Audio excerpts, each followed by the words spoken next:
Омыртқалы жануарлардың ас қорыту жүйесі және астың қорытылуы деген сабағымызды жалғастырамыз. Бүгін біз құстардың ас қорыту жүйесімен танысамыз. Құстардың жақ сүйектері мүйізденген тұмсықтан тұрады. Сонымен құстың тұмсығы дегеніміз оның жақтары. Онда тіс болмайды. Егерде жем үлкен болса, онда құс тұмсығымен шоқып, бөлшектеп бірнеше бөлшектейді, онан кейін барып жұтады. Дән қоректі құстарда, мысал үшін кептерде, тауықтарда өңештің соңғы бөлімі кеңейіп, жемсауға айналады. Жемсауда жем бездердің бөлінетін сөлдің әсерінен араласып, жұмсарып, өзгеріске ұшырайды, яғни бөгеді. Бунақ денелі қоректі құстардың, мысал үшін қарлығаш үйректің жемсауы болмайды. Жемсаудағы жем бірден өңешке өтеді, одан бірден қарынға өтеді. Құстың қарны екі бөлімді болады.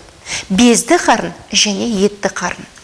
Безді қарын ол қарынның алдыңғы бөлімі. Мұнда жем ас қорыту сөлмен араласып, одан соң етті қарынға барады. Етті қарынның бұлшық еті қалың, іші қасаң, қатпарлы қабықпен астарланған. Бұлшық еттің жиырылуынан жем қасаң қабықпен және құстың үнемі жұтатын майда тас құм түйіршіктермен үйкеліп, ұсақталып ботқаға айналады. Етті қарын сөйтіп тістің қызметін атқарады.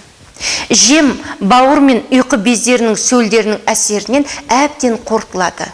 Ас ішекке өтеді. Одан тік ішекке барады. Одан кейін ең соңында клоака арқылы сыртқа шығады. Сонымен қымбатты оқушы, біз бұл жерде мынаны ұмытпауымыз керек. Бірінші, құстардың тұмсығы оның жақ сүйегі, құстардың тістері болмайды, тістің қызметін безді және етті қарын атқарады, оның ішінде тістің қызметін етті қарын атқарады. Және бұларда жемсау болады. Жемсау дегеніміз өңештің кеңейген жері.